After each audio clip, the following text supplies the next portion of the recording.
Tenho certeza, né, que nessa série de mensagens que estamos compartilhando sobre vida abundante, existe uma soma, uma construção que nós estamos tentando gerar. Não dá para ensinar tudo num domingo, mas intencionalmente nós estamos avançando, progredindo. Comecei falando de prosperidade da alma, recentemente entramos no terreno das finanças, depois de botar muito fundamento para mostrar que a ideia não era falar do dinheiro pelo dinheiro, né? E depois de ter falado de honra, na minha última ministração, acho que foi há 2 domingos atrás, falamos sobre generosidade. Eu quero expandir um pouquinho o assunto, né, do que falamos aqui sobre o dar, sobre o doar, explorando um pouco mais uma lei, né, espiritual, que é a lei de dar e receber, e como isso nos leva a um lugar específico, né, de resultados que eu quero ter como tema da minha mensagem hoje: necessidades supridas. Eu quero pedir que você, por gentileza, abra sua Bíblia na carta de Paulo aos Filipenses, no capítulo 14 e no verso 19. Filipenses capítulo 4, falei 14, 4, verso 19. O texto diz assim: e o meu Deus, segundo a sua riqueza em glória, há de suprir em Cristo Jesus tudo aquilo de que vocês precisam. Se não for pedir muito, eu gostaria que você repetisse esse texto comigo. Eu sempre digo que há um poder em declarar a palavra de Deus, mas também há uma didática de memorização, que é quando a gente repete, fala em voz alta, né? Então diga comigo: e o meu Deus, segundo a sua riqueza em glória, há de suprir em Cristo Jesus tudo aquilo de que vocês precisam. Outras traduções dizem cada uma das vossas necessidades, né? A NVI diz: meu Deus suprirá todas as necessidades de vocês de acordo com as suas riquezas gloriosas em Cristo Jesus, né? Parte daquilo que Cristo fez, né, nos permite todo esse combo de redenção. Mas quando falamos aí de subdivisões do que está dentro, né, do pacote, provisão. E a Bíblia não diz que ele vai suprir de acordo com o padrão da economia, com a condição financeira do mundo, mas é segundo as suas riquezas em glória. Deus é um Deus de provisão.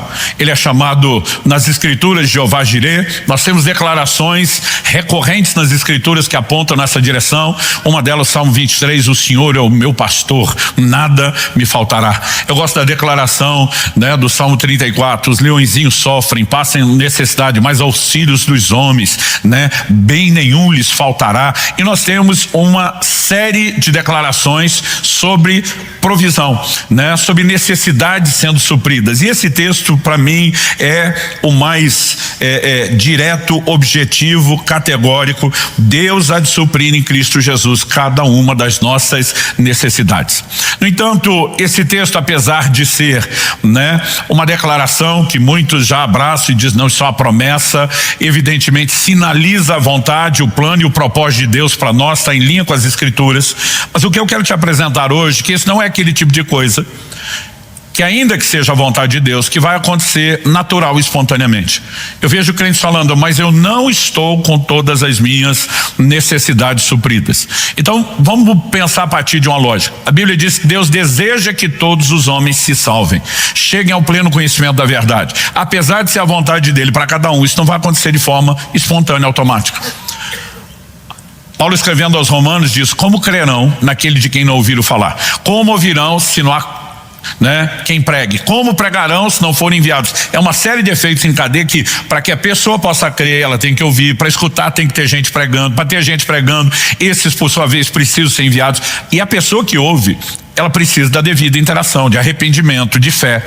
E nós precisamos parar de esperar que Deus faça tudo sozinho, né? De forma automática, espontânea, unilateral. Entender que em muitas dessas coisas que Deus sinalizou querer fazer na minha e na sua vida, nós precisamos corresponder. O próprio livro de Hebreus diz, né, que nós temos que nos tornar, Hebreus 6:12, imitadores daqueles que pela fé e perseverança herdam as promessas. As promessas não se herdam, né, simplesmente: Deus falou, vai acontecer só por isso. Há necessidade de uma interação, de um posicionamento de fé. Dito isso, eu quero compartilhar com vocês hoje algo que eu entendi sobre a nossa participação, interação ou cooperação com Deus para que a gente acesse aquilo que Ele está disponibilizando, né? A provisão para as nossas necessidades. E para isso, a gente precisa entender que por trás do texto que nós lemos há um contexto, há uma construção, há uma ideia sendo trabalhada, preparada, desenvolvida, comunicada, e às vezes a gente pega só a declaração final de Paulo sem considerar tudo aquilo, né, que ele estava trabalhando. Então eu quero que a gente possa avaliar junto aqui os versículos anteriores, do verso 10 de Filipenses 4 até o verso 18, e aí nós vamos entender bem o contexto. O apóstolo Paulo diz assim: fiquei muito alegre no Senhor, porque agora, uma vez mais, renasceu o cuidado que vocês têm por mim. Na verdade, vocês já tinham esse cuidado antes, só que lhes faltava oportunidade. Paulo, nessa conversa com esses irmãos da Macedônia, os filipenses, ele está dizendo: olha, renasceu. Outra tradução diz: vocês renovaram o cuidado. Paulo diz: vocês já tinham, faltou oportunidade, vocês estão fazendo de novo. O que exatamente significa essa palavra cuidado? Vamos lá, verso seguinte, os seguintes, vou ler do 11 ao 13. Digo isso não porque esteja necessitado, porque aprendi a viver contente em toda e qualquer situação. Então Paulo diz: o cuidado de vocês que eu estou abordando não tem a ver com minha necessidade, né, momentânea. Ou seja, Paulo já relacionou que esse cuidado era especificamente com necessidade de Paulo, dos macedônios para com ele. Ele diz: digo isso não porque esteja necessitado, porque aprendi a viver contente em toda e qualquer situação. Sei o que é passar necessidade e sei também o que é ter em abundância. Aprendi o segredo de toda e qualquer circunstância, tanto de estar alimentado como de ter fome, tanto ter abundância como passar necessidade, e tudo posso naquele que me fortalece. Mas ele diz: apesar de eu aprender a viver contente, mesmo quando falta recurso, ele vai dizer no 14, no entanto, vocês fizeram bem associando-se comigo nas aflições. Pergunto: entre ter abundância e passar necessidade, qual dos dois você chama de aflição? Abundância ou a necessidade? A necessidade. Paulo diz: vocês se associaram nas minhas aflições. Evidente que ele está falando de um momento de necessidades dele. Ele vai explicar isso melhor no 15. E como vocês, filipenses, sabem muito bem, no início da pregação do evangelho, quando parti da Macedônia, nenhuma igreja se associou comigo nessa questão de dar e receber, exceto vocês somente. Então aqui é evidente qual era o cuidado, qual era, né, a relação desse cuidado com as necessidades. Ele diz: vocês não foram só a primeira igreja. Durante muito tempo vocês foram a única igreja que se associou comigo no tocante a dar e receber. Isso, inclusive, é algo que nós vamos explorar melhor, essa expressão dar e receber. Ele continua e diz no 16: porque até quando eu estava em Tessalônica, por mais de uma vez, vocês mandaram bastante para as minhas necessidades. O apóstolo Paulo, por exemplo, escreve aos Coríntios e diz que ele serviu a igreja de Corinto despojando outras igrejas, recebendo delas salário para que pudesse servi-los sem gerar nenhum tipo de despesa, né? Evidentemente, quando ele fala de outras igrejas, o único relato que você vai encontrar de gente dando suporte a Paulo, suporte financeiro nas suas necessidades, eram cooperadores do seu ministério. Os únicos que são mencionados em toda a escritura são os filipenses. Aos Tessalonicenses ele não menciona necessariamente, né, isso em detalhes, mas está dizendo: quando eu estava na Tessalônica, vocês também fizeram isso mais do que uma vez. No 17 ele explora: não que eu esteja pedindo ajuda. Em outra tradução nós lemos: não que eu esteja interessado no vosso donativo. Ele diz: mas no fruto que cresça para a conta de vocês. Paulo diz: quando eu trabalho essas questões do dar que vocês têm praticado, meu maior interesse não é ser beneficiado pelo fato de que vocês têm me suprido necessidades, é o que é que isso vai liberar sobre a vida de vocês. Nós falamos um pouco sobre isso no outro domingo, quando eu preguei sobre expressão de generosidade, mas eu quero aprofundar o conceito hoje. 18, recebi tudo, tenho até de sobra. Paulo está dizendo: vocês mandaram mais do que precisava. Estou suprido. E essa expressão suprido aqui é muito importante. Desde que Epafrodito me entregou o que vocês me mandaram, que é uma oferta de aroma agradável, um sacrifício que Deus aceita e lhe agrada. Paulo está dizendo: vocês me supriram. Depois disso, verso 19, que é o que lemos, aí tem um contexto. E o meu Deus há de suprir em Cristo Jesus cada uma das vossas necessidades. Eu, desde garoto, eu sempre ficava impressionado ouvindo as histórias de missionários no campo, vivendo dependência de Deus, né? Sendo tocados por milagres de provisão financeira. Quando era bem pequeno, nossa família passou um momento de dificuldade, meu pai ficou um tempo desempregado, apostando num projeto que não virou. Era assim, realmente necessidade. E a gente viu muito socorro divino. Eu lembro de um dia assim, meus pais emocionados, né? Porque não tinha mais o que comer. Quando acordamos, alguém tinha deixado uma senhora de uma compra de supermercado na porta de casa. A gente nem soube quem fez aquilo. Quando abriu a porta, estava toda as sacolas, as caixas, aquilo era comida para muitos dias, né? E quando a gente ouvia essas coisas na vida dos outros, era uma coisa, mas quando via de perto era ainda mais empolgante. Eu sempre tive uma empolgação com milagres de provisão, né? Um dos pastores da nossa igreja foi missionário em Angola durante um tempo, e ele compartilhava assim conosco cada testemunho que era empolgante ouvir, né? Ele falou: olha, uma vez nós, na época em que Angola estava na guerra civil, toda aquela problemática lá com a UNITA, que alguns podem ter acompanhado, eles trabalhavam principalmente pregando o evangelho com os refugiados de guerra que tinham que se deslocar. Ele falou: pastor, a gente não tinha conforto, o lugar que a gente estava trabalhando não tinha água encanada, não tinha esgoto, não tinha iluminação, né? Ele falou: malária eu parei de contar, a de número 40, né? Quando tive. Ele falou: ninguém estava lá buscando conforto e a gente estava lá para sacrificar mesmo. Mas ele falou: um dia nós fomos, como voluntários, a mão de obra de uma agência missionária, levar mantimento para desse lugar onde tinham mais refugiados.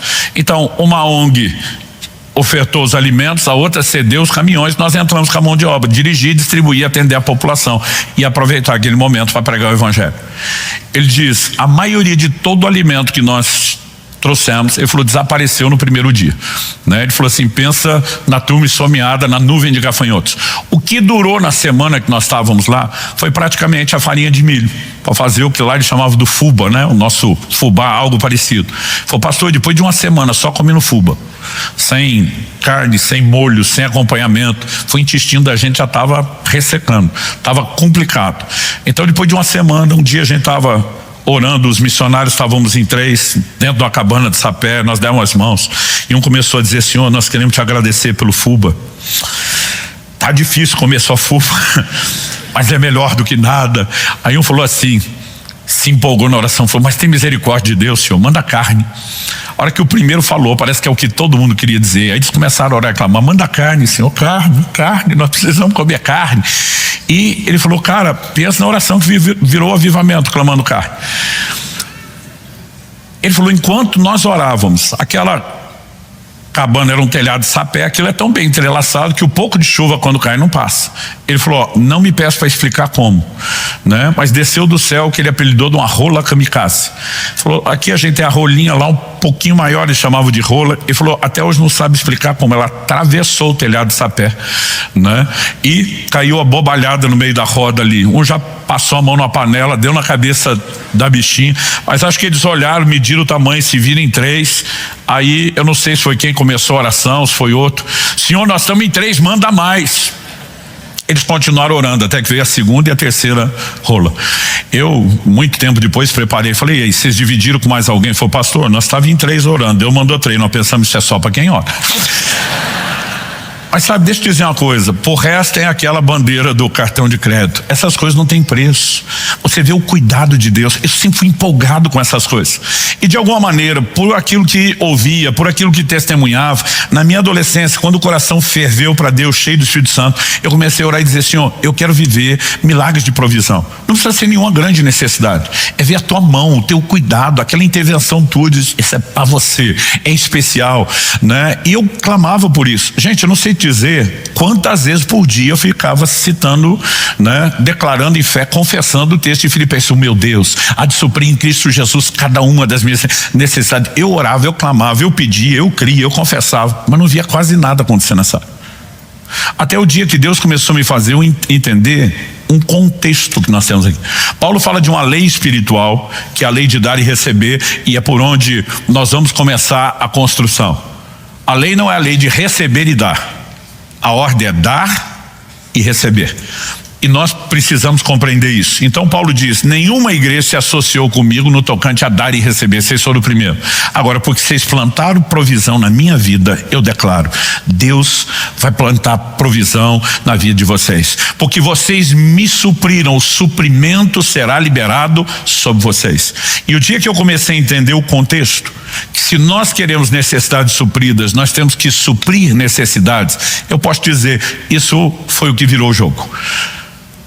Muitas vezes nós estamos esperando que Deus faça coisas que nós vimos acontecer na vida de outros, mas nós queremos experimentar o resultado sem passar pelo processo. E essa lei espiritual, ela precisa ser entendida, ela precisa ser, compreendida, e acredito que, na verdade, isso é fundamental.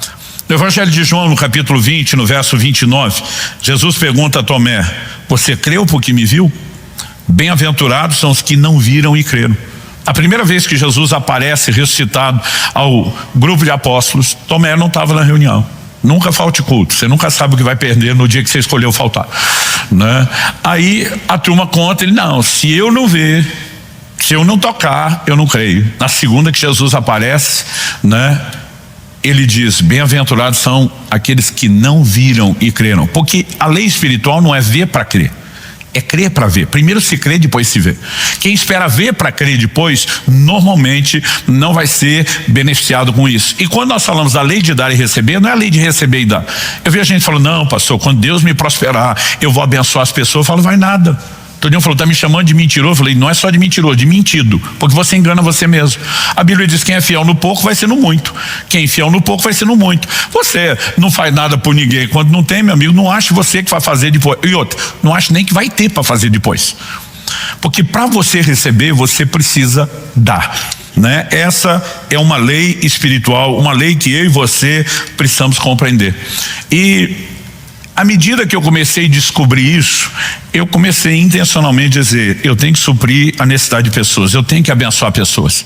E depois que eu comecei intencionalmente a plantar provisão, eu passei a colher provisão.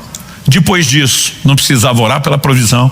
Depois disso, não precisava ficar o dia inteiro confessando, Filipenses 4:19. Não estou falando contra, mas eu estou dizendo, o mecanismo para você provocar, não é a fé. Ela tem uma confissão? Tem, mas a fé tem ações. A sua fé para receber nunca será maior do que sua fé para dar. Guarde isso no seu coração. Então assim, se eu creio no que Deus está falando, eu não posso crer só no resultado que Ele proporciona.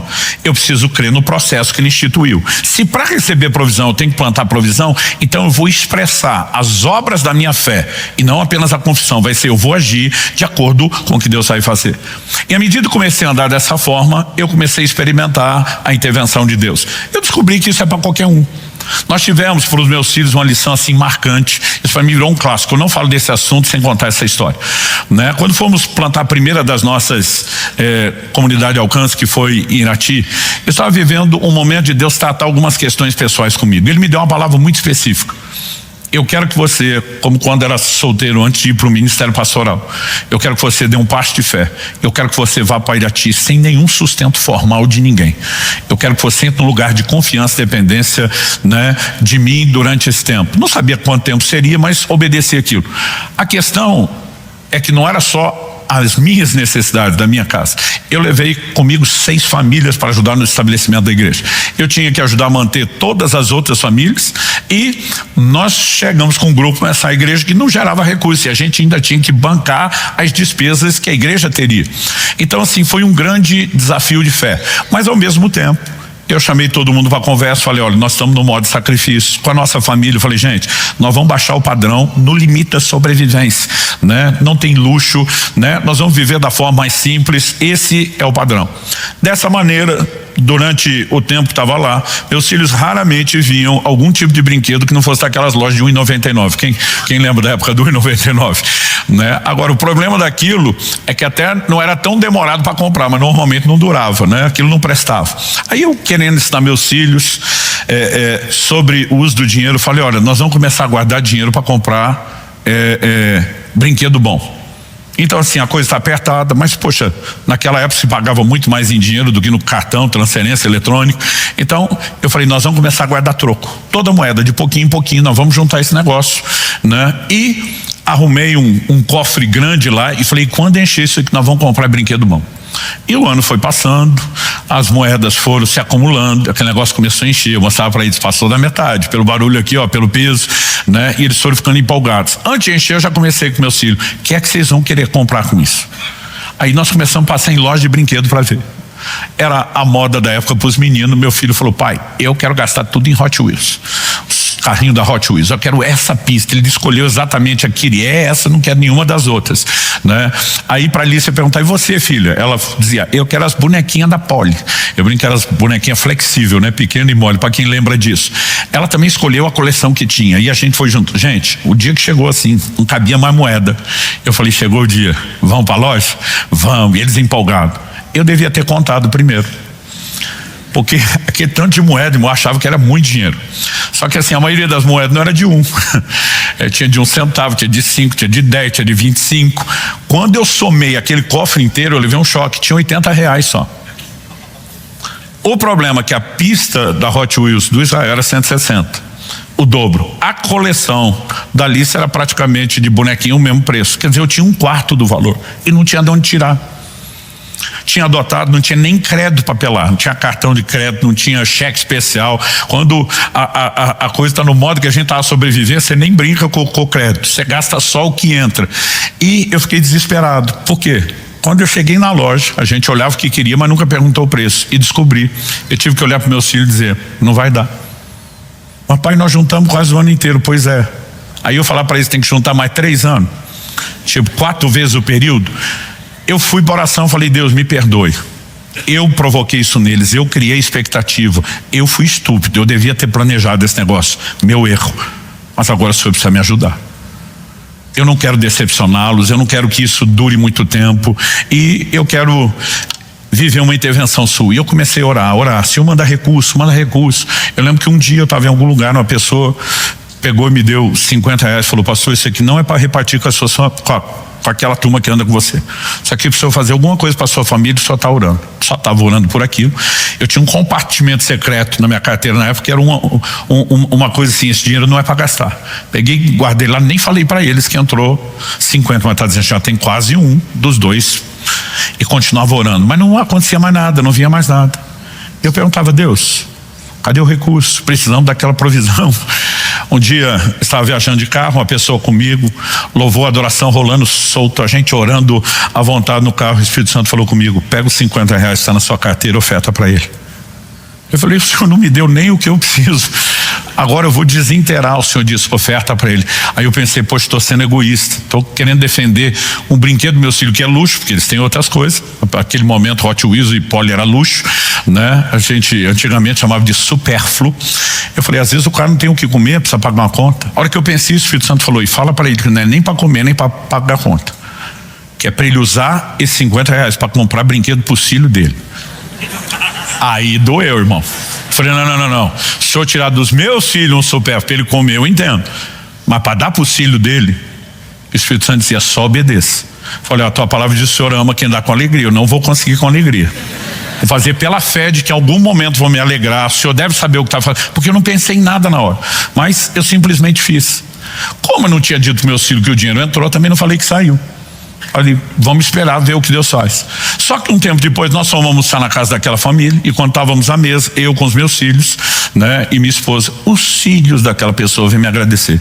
Pastor Luciano, a gente quer te agradecer pelo dinheiro que você deu para o papai passar para a gente comprar brinquedo na frente dos meus filhos, que não sabiam de nada.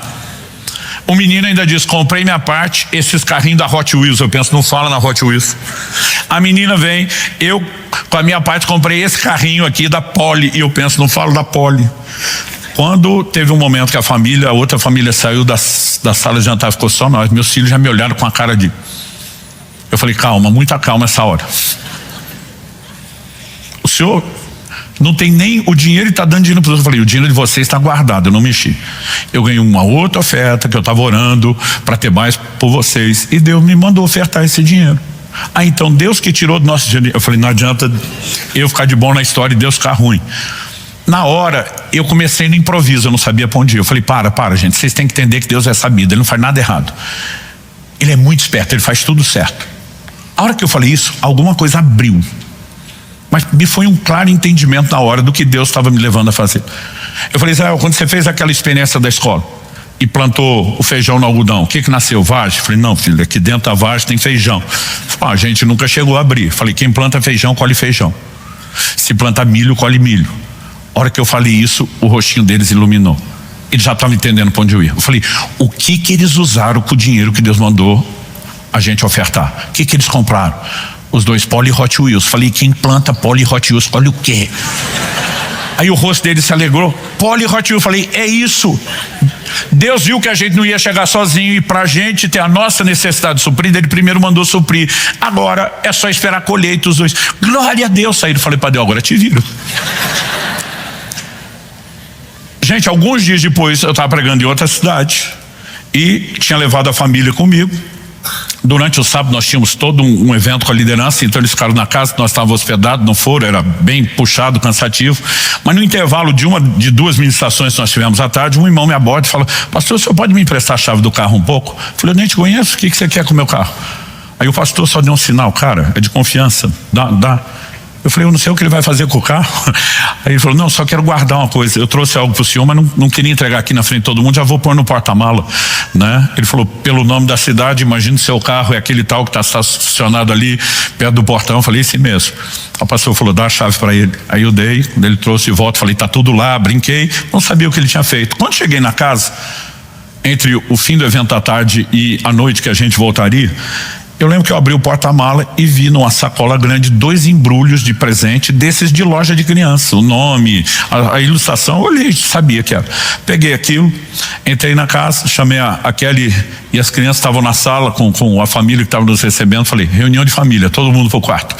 Aí quando eles entraram no quarto, falei, não sei o que é, já tinha aprendido a lição para não ficar prometendo. Falei, mas me parece ser brinquedo de criança. Então vamos descobrir junto, porque se for, isso deve ser de vocês, não do papai e da mamãe. Eu lembro quando entreguei os pacotes para eles abrirem, Israel falou, claro que é nosso, pai, tá? Tem os nossos nomes, então ali, esse é seu, esse é meu. Quando Israel abriu, era exatamente a pista Hot Wheels que ele tinha escolhido. Quando a Alissa abriu, era exatamente a coleção da Poli, que não era outra coisa, né? E os 2 fizeram a maior festa. Viu, pai? Do jeito que você falou, plantamos Hot Wheels e Poli, colhemos Hot Wheels e Poli. Gente, eles nunca mais esqueceriam algo como esse. Eu sempre dizia para eles, quer colher provisão, tem que plantar provisão. Provérbios 11:25, quem dá a beber, mata a sede de outro, será descedentado. A lei de dar e receber é isso, é uma lei espiritual, né? A segunda coisa que eu quero falar, explorando o funcionamento da lei, é especificamente sustentando essa ideia, né? Ou desenvolvendo ela um pouco melhor dessa expansão. Gênesis capítulo 8, verso 22 diz, enquanto durar a terra, não deixará de haver semeadura e colheita, frio e calor, verão e inverno, dia e noite. Enquanto a terra durar, está durando até hoje, não deixará de haver semeadura e colheita. Ah, pastor, mas isso está falando do natural, do literal. O livro de Gálatas diz no capítulo 6, no verso 7 e 8, não se engane, de Deus não se zomba, porque aquilo que a pessoa semear, isso também colherá. Outras traduções dizem, tudo o que o homem semear, isso também ceifará. Tudo.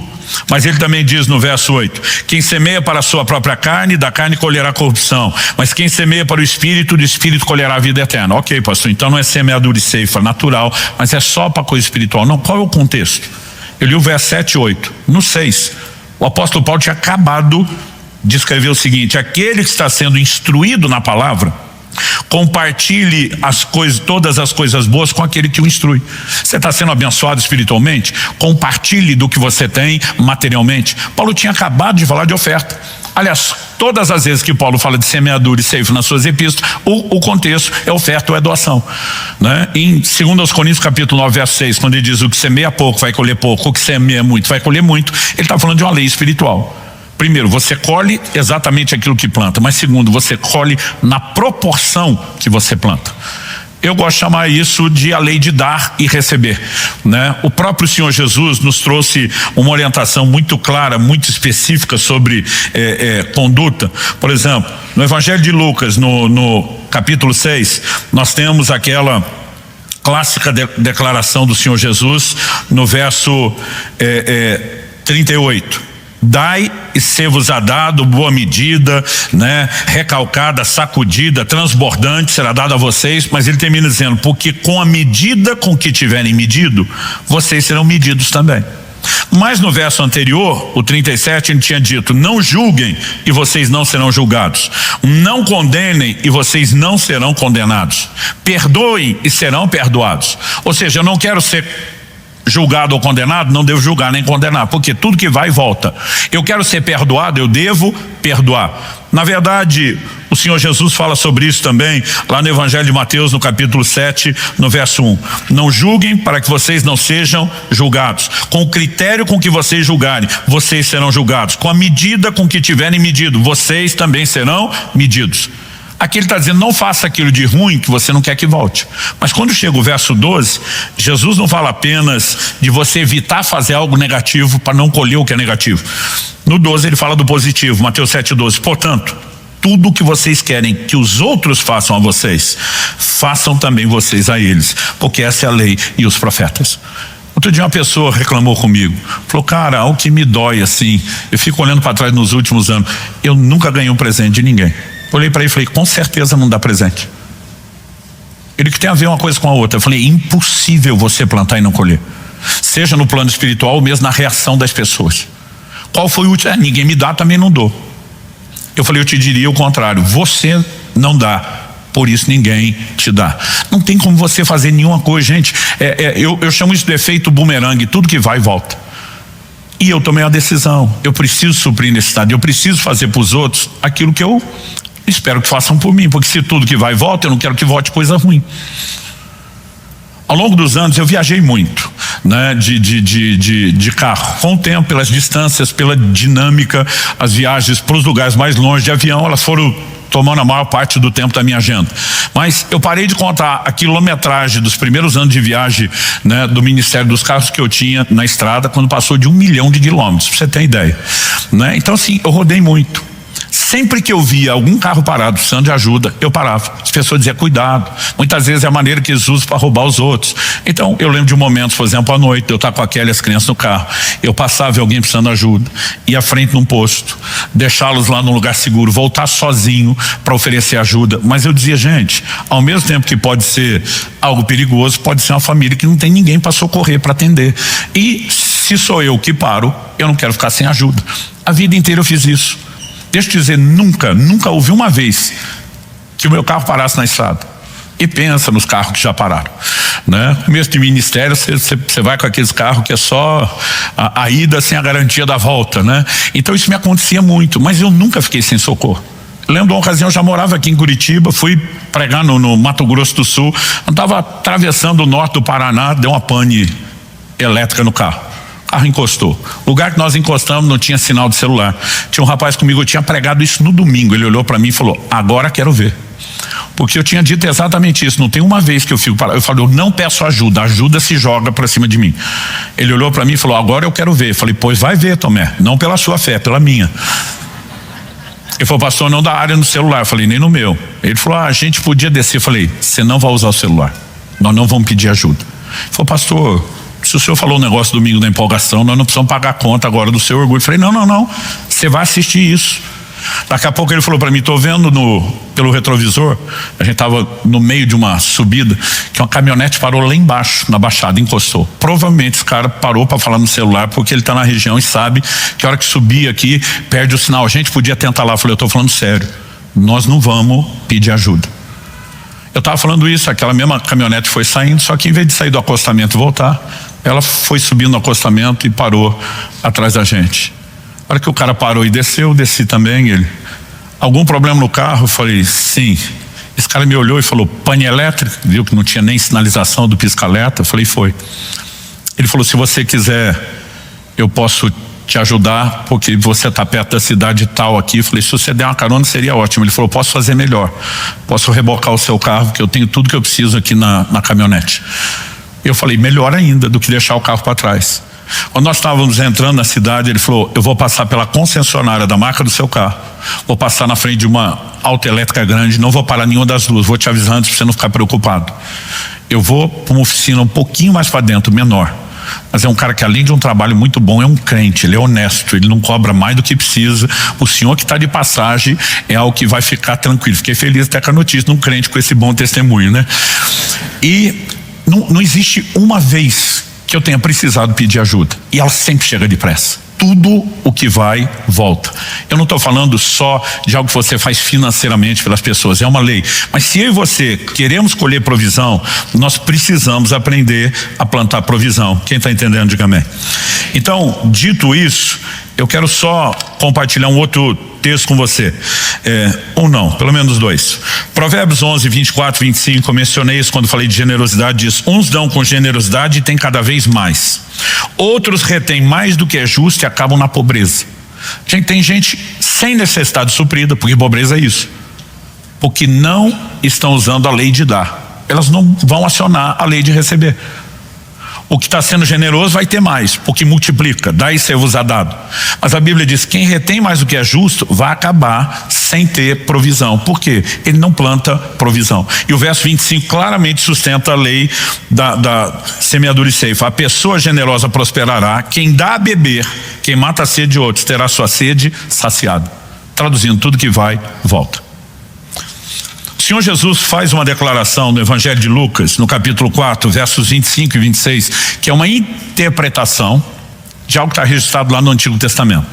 Jesus diz assim, Lucas 4, 25 e 26, na verdade lhes digo que havia muitas viúvas em Israel no tempo de Elias, quando o céu se fechou por 3 anos e 6 meses, reinando grande fome em toda a terra.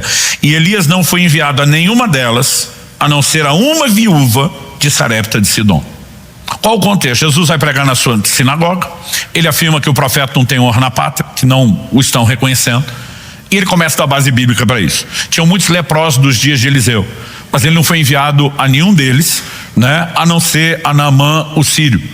Tecnicamente, Elias não foi enviado no sentido de se deslocar, mas de ser usado por Deus para que o outro recebesse cura. E Jesus fala, tinham muitas viúvas em Israel nos dias de Elias, mas a única que Deus decidiu operar um milagre não era de Israel, era de fora, porque ele está falando de uma credibilidade para com o profeta que os de Israel não teriam. Mas embora Jesus esteja falando sobre o profeta ter honra na pátria, na conversa ele deixa algo claro: Elias foi enviado à mulher para ajudá-la. Quando você lê 1 Reis 17, parece o contrário. Elias está sendo sobrenaturalmente suprido por Deus. Os povos trazem alimento de manhã, né, e de tarde, tanto carboidrato como proteína, pão e carne, a Bíblia diz. Está bebendo da água do rio, mas à medida que não vem chuva, o ribeiro de Querite está secando. Quando o ribeiro de Querite seca, o Senhor dá uma palavra para Elias, está lá em 1 Reis 17, levanta-te, vai a Sarepta de Sidom, porque eu já ordenei a uma mulher viúva que te sustente. Elias está precisando de suprimento, o Senhor diz, já cuidei disso, quem vai te suprir é uma viúva.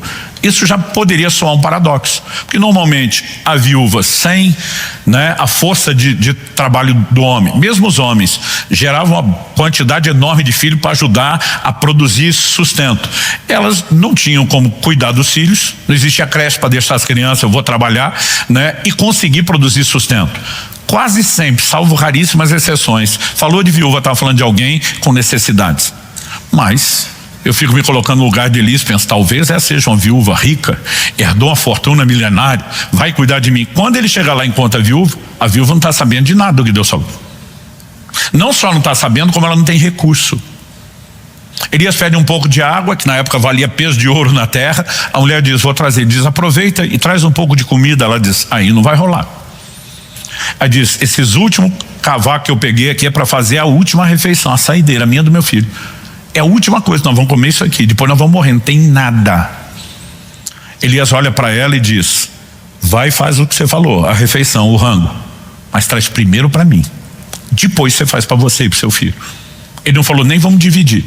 Gente, você consegue imaginar essa situação sendo observada e noticiada friamente, como seria nos dias de hoje, explorador de viúvas. Golpista rouba a última refeição de uma mulher e de uma criança. Mesmo quem fosse crente tentasse defender, ia pensar, pô, no mínimo mulheres e crianças primeiro, faz primeiro para mim, depois para você. A reação da mulher poderia ser, depois eu faço para mim o quê? Ou com o quê? Se você vai comer tudo que tem. Mas o Elias não fala só para ela trazer. Ao mesmo tempo que ele fala isso, ele libera uma palavra. E agora, eu quero não só mencionar, eu quero ler esse texto para vocês de 1 Reis 17. Ele diz no verso 13, Elias disse a ela, não tenha medo, vai e faça o que você disse, mas primeiro um pãozinho com o que você tem, traga para mim. Depois prepare o resto para você e para o seu filho. Mas ele não parou aí, ele diz assim, por quê? Assim diz o Senhor, o Deus de Israel, a farinha da panela não acabará e o azeite do jarro não faltará, até o dia em que o Senhor fizer chover sobre a terra. O texto diz, a viúva foi, fez segundo a palavra de Elias e assim comeram ele, ela e a sua casa durante muitos dias. A farinha da panela não acabou, o azeite do jarro não faltou, segundo a palavra do Senhor anunciada por meio de Elias. Gente, isso aqui é um baita do milagre. Hoje em dia a gente pagou uma conta, glória a Deus, provisão. E não estou dizendo que não deva ser grato nem que não é. Mas gente, foram 3 anos e meio sem chuva, portanto de fome e seca. Os estudiosos calculam pela vazão que o ribeiro de Querite, né, costumava ter por todo o desenho que é formado ao longo dos anos, de que levaria mais ou menos em torno de 6 meses sem chuva para ele secar. Ele ainda duraria, mas 6 meses é o máximo. Então vamos supor que 6 meses se passaram, ainda tinha 3 anos de fome. Se essa conta estiver certa, a multiplicação durou de modo contínuo durante 3 anos. Vamos exagerar e falar impossível aqui, foi só 2, porque Elias vai ficar lá até o fim. Você consegue imaginar durante 2 a 3 anos na sua casa? Você vive do que tem na despensa, nunca faz compra e nada que está ali acaba. Você mete a caneca na lata que tem lá o arroz todo dia para cozinhar e o arroz está da mesma altura, nunca chega no fundo da lata. Todo dia a mesma coisa com o feijão, com o azeite na hora de cozinhar. Eu lembro que um dia eu fiquei pensando nisso, falei, Deus, por que esse tipo de coisa não está acontecendo hoje? A gente já viu o Senhor multiplicar refeições uma vez para uma refeição, né? O Senhor fez isso 2 vezes, mas uma multiplicação que durasse uma refeição. Mas alguém viver 2, 3 anos de provisão contínua. Aí eu comecei, por que isso não está acontecendo hoje? Me julguei naquele momento, entrar no lugar do representante do sindicato dos crentes frustrados com falta de milagre maior. Eu comecei a dizer, porque o Senhor é o mesmo, o Senhor não mudou, por que nós não estamos vivendo isso? Nós temos que entrar nesse lugar, nós temos que experimentar essas coisas. Eu estava naquela indignação, naquele clamor a Deus. O Espírito Santo falou comigo, se põe no lugar da viúva. Um estranho bateu a porta, que é a última refeição, não apenas sua, enquanto mulher viúva sem recurso, mas de uma criança, a sua criança. Você entregaria? Eu falei, de jeito nenhum. Ele falou, é por isso que vocês não vêm. Vocês querem ter os resultados que gente como ela teve, sem passar pelo processo ao qual ela se submeteu. Quando Deus manda Elias, Deus diz, eu vou te sustentar, mas isso era a consequência do milagre. O propósito de Deus era não deixar aquela mulher comer sua última semente. Se ela comesse a última refeição, ela não teria nada para plantar. E o Senhor diz, vou fazê-la plantar, para que eu libere o resultado. Se ela plantar provisão, ela tem direito de colher provisão. Quem está entendendo? E um milagre acontece. Eu vivi uma versão bem menor do que isso, que já me gerou um constrangimento enorme. Há pelo menos uns 20 anos atrás, eu estava fazendo um evento em Porto Seguro, no sul da Bahia. Várias igrejas tinham se unido para a gente fazer aquela conferência de ensino junto. E numa conversa com os pastores pela manhã, ministrando eles me fazendo perguntas do ministério, eu não sei como veio à tona o assunto de que na época a gente já estava investindo em traduções dos nossos materiais, né, para a gente poder distribuir essa literatura fora, né? Até hoje a gente tem feito isso. Nos últimos 2 anos, eu não sei de cabeça te dizer quantos milhares de livros nós estamos distribuindo na América Latina, né? E a gente tem feito isso. Os pastores me perguntaram, você ficaria constrangido se a gente levantar uma oferta para esse projeto? Eu falei, de jeito nenhum, ficaria constrangido se eles quisessem levantar algo pessoal, né? Mas por projeto.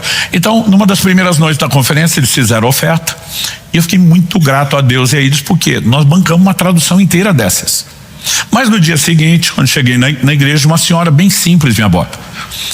E eu sempre digo, às vezes eu uso simples só para evitar a palavra pobre, mas era pobre de marré. Daqueles assim que o chinelo todo remendado com arame, quando você vê que tá difícil trocar o chinelinho de dedo, a coisa tá difícil, né? A forma como vestia, eu percebi que a mulher estava num momento de dificuldade. E ela falou: pastor, fiquei tão triste ontem. Falei: por quê? Ela falou: por causa da oferta. Falei: se você só deu algo que arrependeu, a gente devolve. Falou: não, eu fiquei triste porque não tinha nada para dar. E eu queria muito ajudar o seu trabalho. Falei: irmã, Paulo diz aos Coríntios que a oferta é aceitável segundo o que alguém tem, não segundo o que não tem. Ela falou: pastor, posso falar? Falei: pode. Ela falou: eu fiquei triste porque eu queria ajudar, mesmo não podendo. Eu sabia que Deus não estaria contra mim por eu não poder. Mas eu comecei a desabafar: Deus, eu queria tanto ajudar, mas não tem dinheiro. Foi enquanto eu orava, foi a primeira vez, a gente estava falando sobre a liderança do Espírito Santo, né? Naqueles dias, ela falou: foi a primeira vez que eu ouvi Deus falar comigo, simples do jeito que o senhor está ensinando. Algo dentro de mim diz: não tenha dinheiro, não diga que você não tem dinheiro. E aqueles R$10 que a sua filha te deu há um tempo atrás, e você escondeu lá naquela porcelana, naquele lugar no armário, para não gastar com outra coisa, esqueceu, está lá até hoje. Ela falou: pastor, eu fui lá e era onde eu tinha escondido o dinheiro mesmo, eu nem lembrava onde eu tinha colocado, só pode ser Deus. E ela me entrega os R$10. Gente, quando eu ouço que aquilo é por remédio do ouvido, que a mulher escondeu para nem comer, porque era importante ter o remédio do ouvido, eu fico pensando, a oferta dos livros já está coberta, o projeto já estava pago. Eu estou olhando para aquilo e falando: eu não vou pegar o dinheiro dessa mulher. Eu já estava pensando em eu meter a mão no bolso e abençoar ela. Essa hora o Espírito Santo falou comigo: não se atreva a se meter no que eu estou fazendo na vida dela. O seu projeto está pago. Se ela comer a última semente, ela não muda a condição dela. O Senhor disse: isso não é por você, é por ela.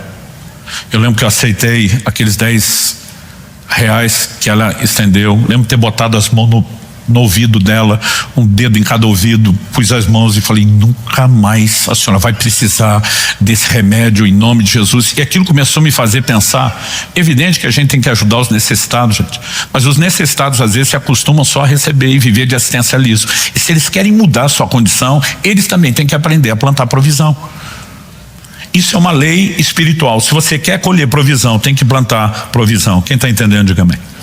E para encerrar rapidamente, terceiro e último lugar, oferta a Deus. O que é isso? Filipenses 4:18, quando Paulo fala da provisão dos Tessalonicenses, ele diz: recebi tudo e tenho até de sobra. Estou suprido desde que Epafrodito me entregou o que vocês me mandaram, que é uma oferta de aroma agradável, um sacrifício que Deus aceita e lhe agrada.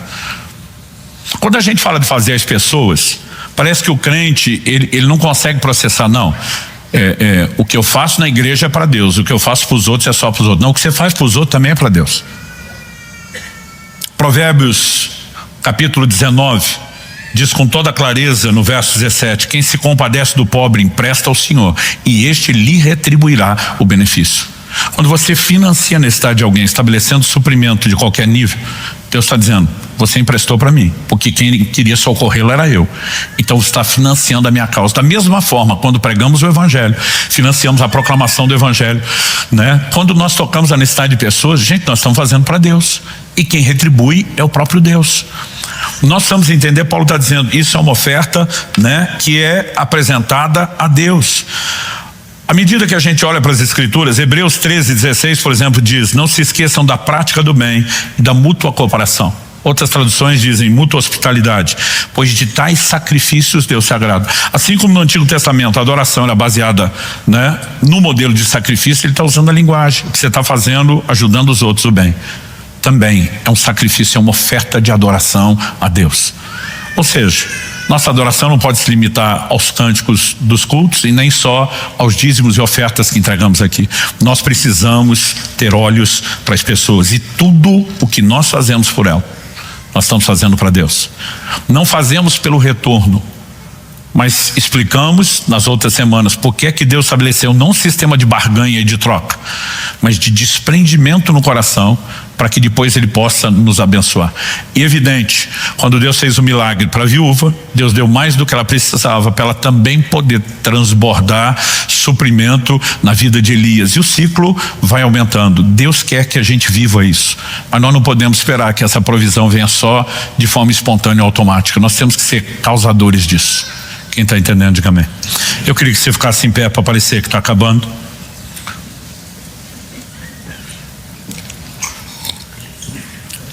Eu falei que quem tem, às vezes, escassez de recursos, fica dizendo, quando eu tiver eu faço.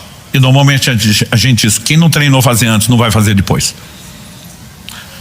Na prática, eu percebo que as pessoas que mais têm, proporcionalmente, são as que menos fazem. Talvez porque não carregaram a dor de não ter, ou porque venceram tudo isso e diz, me virei sozinho, os outros é que se vire. Mas Paulo escreve a Timóteo, ele diz em 1 Timóteo 6, de 17 a 19, exorte os ricos desse mundo a que não sejam orgulhosos, nem depositem a sua esperança nem estabilidade da riqueza, mas em Deus, que tudo nos proporciona ricamente para o nosso prazer.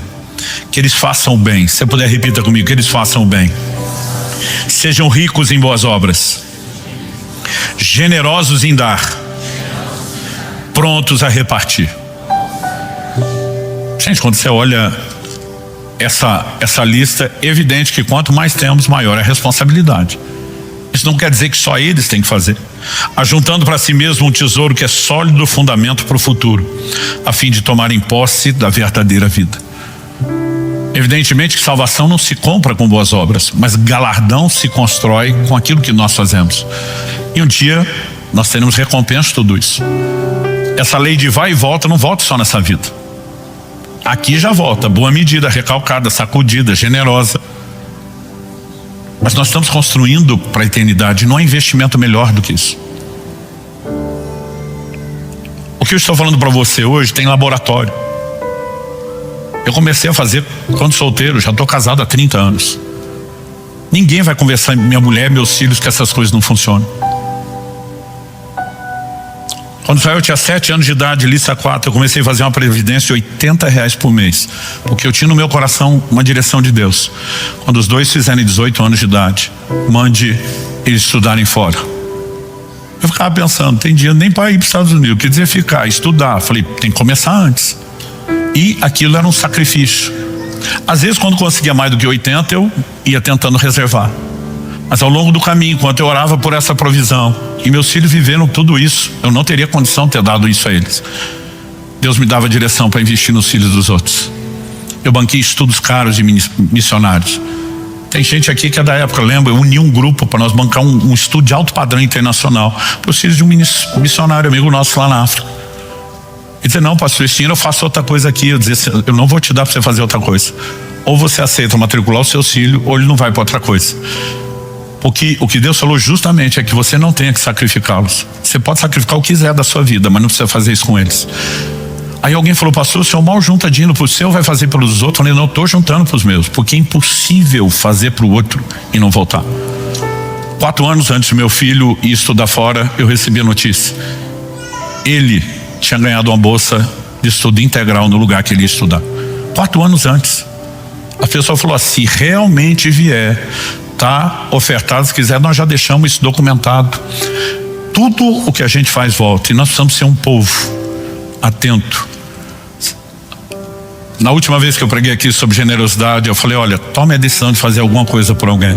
Hoje eu vou te pedir, seja hoje, seja essa semana, fique atento de pessoas que possam aparecer no seu radar com necessidades.